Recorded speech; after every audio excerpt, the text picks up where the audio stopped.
I'm Daisy. And I'm Terri. And this is the Monday Mindset Podcast, where we share things of interest to us and hopefully to you. So let's get started with episode number 114. And this week, it's Daisy's turn to share something with us. Daisy, what do you have? Well, Terri, I almost had, if you remember, after we finished recording the other day, we were talking about different podcasts we listen to and the ease or lack thereof of translating that into one of our podcast episodes, and how difficult in general Andrew Huberman podcasts were to use as an example on this podcast.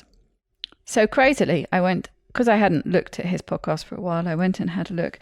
And there was one all about memory. So I thought, oh, what fun it would be to follow up Terri's memory episode with an Andrew Huberman episode. It was like over 2 hours long. And he went into his usual, very interesting, actually. For the parts, at least, of the episode I listened to, I did that age-old thing of listening when you were going to bed. So I picked up some of it, but not all of it. But very much his, one of his typical sort of biohacking episodes. So he was talking very specifically about research and, how certain types of meditation would improve memory and productivity, and working with things like stress and cortisol and adrenaline and all those things. So it was quite interesting, but it would have been too much to tackle. Absolutely. So that's what I'm not doing today. But what I did think we could do, which would be quite fun. Now, we did mention at the end of last week's episode that we might do a memory test on each other. Now, I feel supremely confident that I could still do those lists, so I thought I might put you in the hot seat and give you a random list of 10 objects, and then see if you can remember them at the end of this episode using a method of your choice. And I can't write anything down. Are you up for the challenge? I am. So first of all, we'll do like you did with me. I'll just give you the list and you can see how many you can remember. Oh, I'm really not good at this. Okay. Ready, steady, go. Duck, apple, table, handkerchief, cloud, grass, laptop, snake, rolling pin, cheese. How many can you remember? Certainly not in order. Duck, handkerchief, table, cheese. Yep, I think that's it, Daisy. That's pretty good. 4, and you did a similar thing.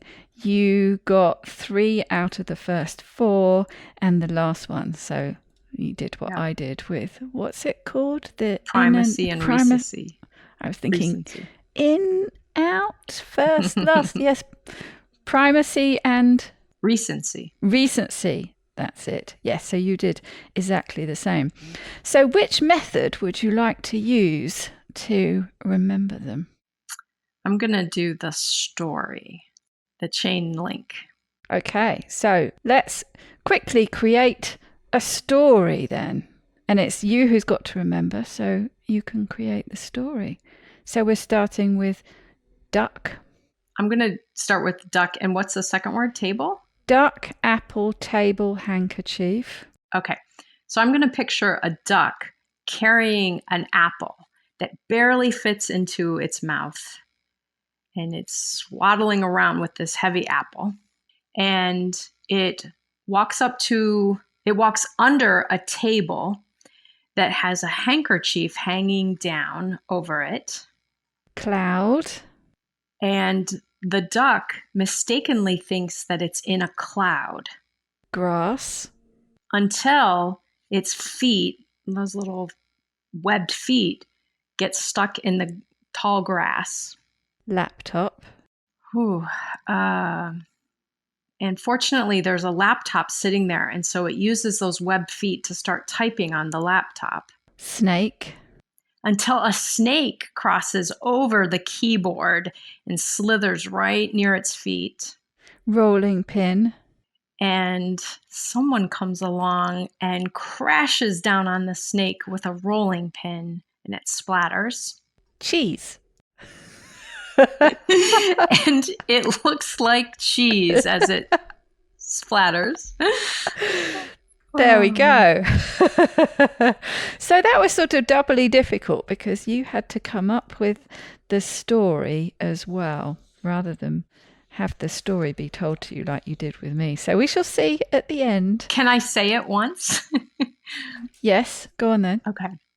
So there's a duck, and he's carrying an apple in his mouth, and he's waddling underneath a table with a handkerchief hanging down, and it looks like a cloud because it's covering over him. But he realizes he's not in a cloud because his webbed feet are walking in the grass. And then he decides he should type on the laptop with those webbed feet until a snake slithers across the laptop. And then someone comes in with a rolling pin and smashes the snake, and it sprays it all over the place, and it looks like cheese. Excellent. Such a good story. Yeah. Well, listeners at home, you can play along, and we shall see at the end who remembers what. I have supreme confidence in you. I think you're going to get 10 out of 10. But on to this week's episode. It's another quick one from Kwik Brain, number 290, entitled Stop Multitasking, Try This Instead. Now, this is something that we have kind of covered before, but coming at it from a slightly different direction, and it's something that I'm very aware of, that I always need to pay more attention to. It's something, I think, following on from some of the suggestions that you gave. I think it was either a Jim Kwik, or it might have been Jim Kwik and the guy's name I can never, Near Ayal is his name? Near Ayal. Near Ayal, yes.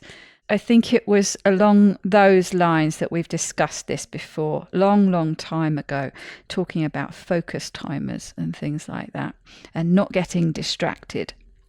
Well, it's the same sort of subject, but slightly different. So it's all about multitasking. Are you a multitasker? Do you have, and I know you are guilty of this, do you have numerous tabs open? No.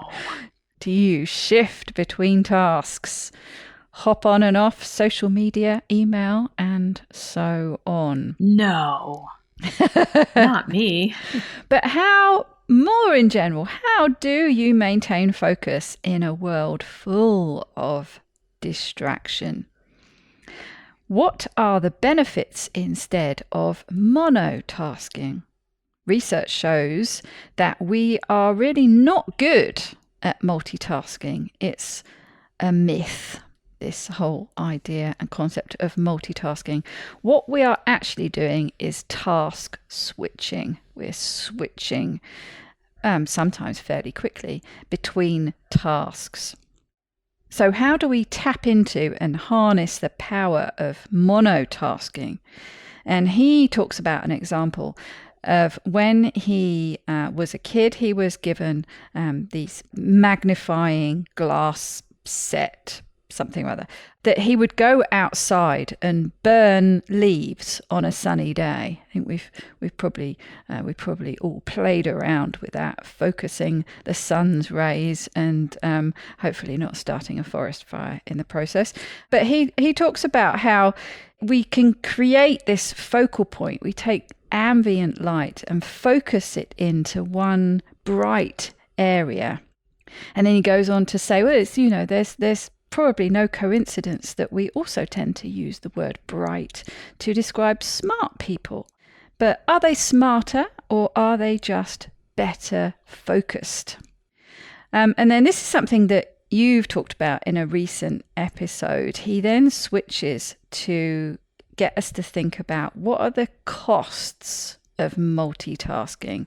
So there are some clear benefits of monotasking, focusing, but what are the costs of multitasking? And he was saying that there are 4 main things that multitasking will cost you. Number 1, time. And most of us actually multitask. Usually, if we're asked about multitasking, why we tend to multitask, we do it to save time. But we're actually losing time, because every time you switch tasks, you need some time to refocus on the task at hand. For each task, he says, you're using a certain pattern of your neural net. And when you switch, you need to deactivate the old and reactivate the new one. And that takes some time. The second cost is mistakes. You are much more likely to make mistakes. The truth is that you are switching focus, albeit sometimes quite quickly, between tasks. One of the most obvious examples for this is driving and texting. And I mean, I'm pretty sure it's a legal requirement over there, same as it is here, that you're not allowed to drive and text. I don't think you're even allowed to pick your phone up here. If you're seen holding your phone by a policeman, you will get called over. But mistakes tend to happen much more often. So that's number 2. Number 3, the third cost, energy. When you activate a different part of your brain, it uses more energy. Your brain needs to draw down more glucose. It needs more energy to do that. So if you're feeling maybe a little bit mentally drained, fatigued, some brain fog, maybe you're trying to do too much at the same time. The fourth cost is that it puts a strain on your working memory. Your working memory is the really short-term sort of holding area for remembering things when you've just got to remember something for a few seconds. If you keep switching, you're overtaxing your working memory. We all do it, or at least most of us do it. We all task switch. And he says the goal is not perfection, but to learn how to mitigate it. He says start with awareness. And there were a few of his succinct little sayings he has peppered through this episode. And this was the first one. Where your awareness goes, your energy flows.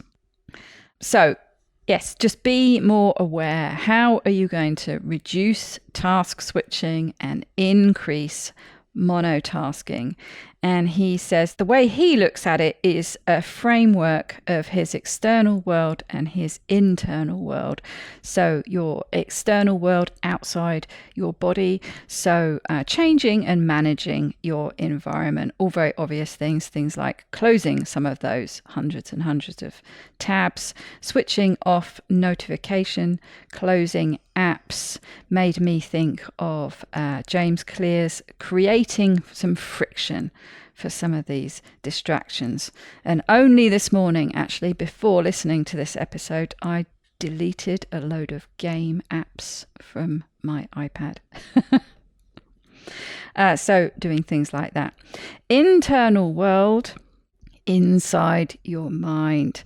Our brain struggles to do 2 cognitive activities at once, but one cognitive and one physical thing often does work. So if you think about, as I was listening to this podcast episode for the first time, I was doing the washing up. It's quite easy if you're doing a fairly mindless physical task and listening to something, as an example, at the same time. And by washing up, do you mean laundry? I know, washing dishes. Dishes. See, we were only talking about this the other day, weren't we? Words and phrases that don't mean the same thing. Like washing up to me would mean like maybe washing my face, like a little spritzer kind of bath. Oh yeah, no, doing the washing up is washing the dishes, and specifically, I guess, washing the dishes by hand, not loading the dishwasher. Yeah, there you go. That's another one for my list. We should do an episode one time on US British translation. But he says that the big thing here is self-talk. Are you thinking about what's going on in the present, or are you thinking about something maybe that's coming up, or dwelling on something in the past? And our focus tends to direct how we feel, and how you feel directs behavior. And we all know how distracting it can be with this self-talk, I guess, especially if you can't stop ruminating on things, how distracting that is and how much energy it takes. I think the challenge for me is if I'm standing there doing dishes and listening to this, suddenly this just disappears into the background and I'm thinking about something else, versus if I focus on saying some of the words from the podcast, thinking about the podcast, then I'm going to remember it more. He talks about using an external trigger like a timer that can help, and he was talking about actually, doing some dedicated sort of deep thought mind work, but that also works with a physical task that you've got to do. It's something that I've started using, not religiously. I've sort of used it on and off, but I will often be aware of getting distracted in the middle of an edit, and I'll look at the time and I'll see that it's 5:30 and I've got something planned at 6, and I think, right, I'm switching off every kind of notification. I'm not going to look at anything else. I am just going to head down for 30 minutes because I've got that fixed thing to do in half an hour, and I'm going to see how much I can get done. So I haven't been using things like that all the time, but I have been much more aware of it. And I find that sort of working to a set time, thinking I'm going to spend these next 10 minutes, this next 20 minutes, this next half an hour, whatever it is, just doing what I'm doing, can be very helpful.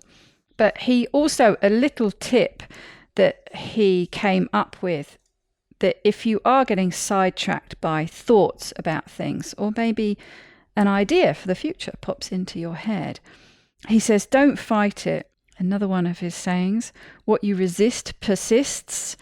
He says, instead, use an external tool like writing it down.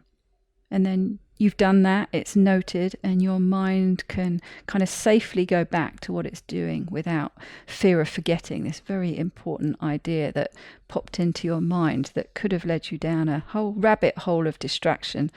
I don't know how many times you've done that, but I certainly have. Something sort of pops into my mind and it's, well, I must just go and Google that and do a bit of research. And 2 hours later, I've been distracted away from what I was supposed to be doing.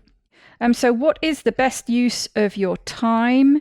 He just mentions that sometimes time management might be better off thinking of it as priority management. Another one of his sayings, the most important thing is to keep the most important thing the most important thing.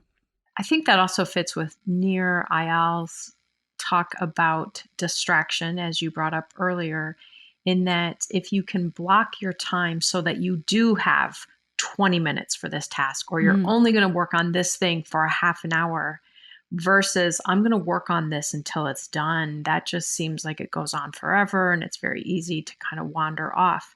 But if you know I'm going to do this for this period of time, you can move more toward completion and put off those other intruding tasks or thoughts that kind of get in the way. So going back to that strategy, I think makes sense. Yes, it's definitely something that I've employed. And I did mess around with playing with focus timers and didn't really get into them. But I do, just look at the clock in the corner and think, yeah, I'm just very aware of sort of hopping around. I quite often will take off a lot of the distractions. So, quit email so the little red dot doesn't come up. I've certainly switched off all the pings. I learned to do that mostly from Grace's benefit, I think, but it's a good thing for me too. But I'll take those off as well. So I I don't get things popping up somewhere on the screen, and just think, right, the next 20 minutes, half an hour, whatever it is. And it tends to be sort of blocks of time, a bit like that. I don't find it very comfortable however I'm sitting. I've got one of those kneeling chairs, and with my legs, that's never very comfortable. So actually every sort of 20 minutes or half an hour I could do with getting up and just moving around a little bit. So from that point of view, those kind of time slots work quite well for me. But I thought it was just interesting refocusing again on something that I am aware of, something that I have worked on. And I know, distraction is something that a lot of people are plagued with in their working life, as well as probably not their working life. But I thought it was interesting just focusing on, what are the costs of this multitasking, and some things that you might be thinking you're doing in a positive way, like saving time, and actually it's costing you time. And then also thinking about the internal landscape that is distracting, how thoughts can be just as distracting as all those notifications, and being aware of it. And bit by bit, he says, one step at a time. Just be aware of what's going on, and then what is one small step you can take towards limiting distractions, and a small step you can take towards increasing focus. So, yes, something I continuously need to work on. Well, as I'm listening to this, I was just thinking and kind of chuckling to myself, boy, it's a good thing I'm kind of far behind in technology. And I was thinking, actually, so are you. So you and I probably have fewer of some of these modern distractions that some people have. True. Like, neither of us wears an Apple Watch. And I don't know how many times you've watched people wearing one, but they're constantly picking up their wrist and looking, because every email that comes in, every phone call that comes in, they feel it or are notified. Then they have to follow up, or they have to dismiss it. So I see that as a big interrupter that, again, many people are wearing this because they think it's going to help them be more efficient, but it actually brings in all of these disruptors. And then I'm certain you don't have this, just like I don't. I do not have here, it's Alexa. I don't use Siri on my phone, but no, I listen. Switched off. I listen to people who, every time they think of something, they're like, Siri, set timer for 14 minutes. Siri, set timer for 14 minutes. It's like, in that amount of time, it would have been so much easier to go over to the stove and set the timer for 14 minutes. But again, using these things because they're making things easier, except when the technology doesn't work, or, you have to interrupt everything to pay attention to them. So I actually think you and I are a little better off right now because we have fewer of these distractions. We are dinosaurs. That's because so we're funny. cheap. Yeah. I was just thinking that when you said about that timer, I have one of those old-fashioned ones. It's got a magnet, sits on the fridge that you turn the dial, and so it's a wind-up thing, and then you set the amount of time, and it buzzes when it's time, and it takes seconds to set. Yeah, it'd be a lot quicker than getting Alexa or Siri or whoever to do it. And you use your phone a lot more than I do, but I hardly ever use my phone. So I'm not one of these people who's constantly looking at their phone. I'll be distracted when I've got it on the screen. I tend to use a laptop or the desktop here, so I get distracted by things coming up to me on the screen. But no, you're right. Those things are not even on my radar, but there are so many more things to distract these modern people. And then I was thinking, so these are maybe for me more about during mental tasks, these disruptions. But for me, I am internally disrupted when I'm doing, for example, when I'm cleaning the house. If I go to put something away in the bedroom and then I see, oh, the comforter isn't pulled up. Actually, I think it's probably time to wash the comforter. Oh, wait, but I have clothes in the washing machine. And so I'll go through and start doing each of these things. And I'll forget that I was putting away things to begin with. So it's it's complicated. I rarely finish a task. And so going back to what you're saying is I may need to really focus on what's the important thing right now. The important thing is I finish putting this away and cleaning the living room. And then I may take note of the other things. Maybe I need to jot them down or somehow take note that, yep, need to wash the comforter and do this other thing, but not right now. Stay with the task at hand and then go to those tasks when those are planned. Yes, that's a very good point. And it's a very easy trap to fall into, isn't it? So you're doing something and it's squirrel. Go and start doing that. And before you know it, you've stopped. I guess that's a good strategy to have something like, a note somewhere that you can easily make on the fridge or something. No, the most distracted I'm going to get from what I'm doing right now is just going to take 30 seconds to jot that down somewhere as it's something I must do later. But then I'm going to go straight back to the task at hand. And for me, again, I will have to keep practicing focusing, because then I'll go look at the list and look at number 2 on the list and say, I could look this up about that right now. Nope. What's the most important task that you're doing right now? Put this on the list, leave it on the list. And I think sometimes it's a matter of recognizing if it's important enough, it will get prioritized. Yes, that's true. Yes, I think we both have those to-do lists that keep rolling over from one week to the next. And interestingly enough, that's why I don't write them down, because I don't like that reminder hanging over my head. But then I forget. Like, I have a couple of phone calls I need to make, and it's been a couple of months. And every Sunday evening, I think, I really need to make those calls. And then Monday, I forget during the day, and then I forget. And then I forget, wait, which one am I supposed to call? Who do I need to, where's the phone number for that? Where's that piece of paper that has that thing? So this is why it's 2 months later and I still have not made those calls. Yes, I have a to-do sheet that is both satisfying and has like a little judgment area to it. And there's those things like phone calls and kind of admin to-do lists that stay at the top. And then there's the different editing tasks and things that I feel satisfied when they get ticked off, but there's that little judgy area at the top that rolls on from week to week. Have to keep copying it onto the next one.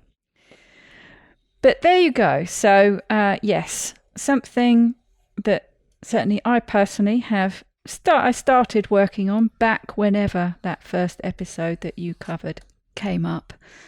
But as soon as I saw that title, I thought, oh yes, that's something I need to remind myself about. So I figured there might be other people who needed the reminder too. And I think one of the most important takeaways for me from this episode is a reminder to myself, multitasking is not a skill I should reward myself for. That it's actually distraction. It's actually splitting my energy. It's costing me things. And so to start promoting that I'm actually doing well by myself and others when I monotask. Because I think culturally we've been kind of taught that it's a good thing to be able to multitask. And it's almost like in some ways you get rewarded for it. And I need to remind myself it's actually not the most efficient way for me to accomplish things. Well, it's become a bit of an expectation, hasn't it? And I know there are certain people who kind of have to. You think of busy mums to a certain extent have to multitask. But yeah, you're right. It has become culturally a thing to be lauded, and also just certainly in some areas a bit of an expectation. Actually, we need to start working away from that. Go back to monotasking. That's right. So we're back with the challenge for Terri. And for people listening at home, can you remember the list of 10 random items? Are you ready? I'm ready. I'm going to count the items on my hands just to make sure. But okay. So we start with a duck who is carrying an apple in their mouth and kind of teetering under a table that is covered by a handkerchief that is hanging down so that the duck imagines that it's in a cloud.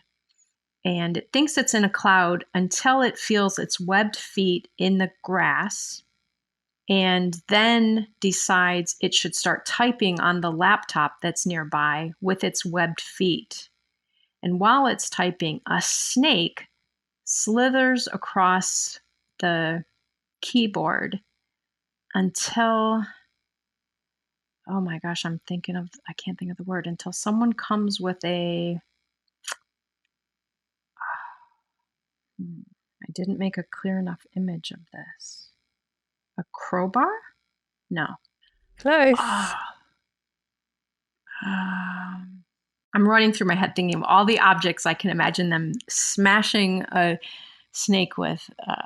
Baseball bat, a crowbar, a wrench.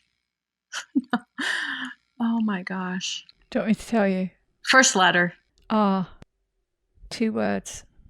Oh my gosh, this is making it even worse. Go ahead, tell me. It's not one of those words that you're not familiar with so much in the States, is it? Rolling pin. A rolling pin. No, it's just something I'm unfamiliar with because I don't make pies. That's right. A rolling pin. See, I didn't create that image clearly enough. I just remember I was just going to say, as you were saying that was so interesting. Okay, let you do the last word. And smashes the snake and everything splatters and it looks like cheese.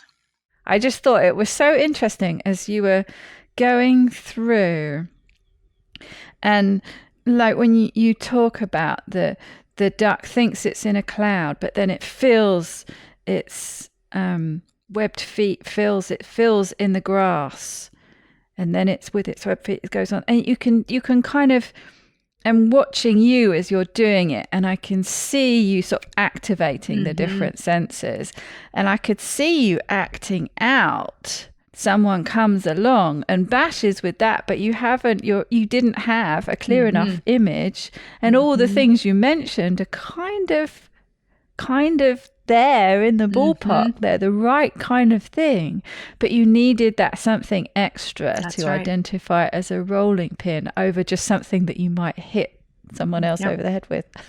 Like, I would imagine, now that I know it's a rolling pin, I would imagine that they're holding on to the end of the rolling pin and the rolling part is rolling as they, smash down. Yeah, to identify it as a rolling pin over a crowbar or something else. Yeah.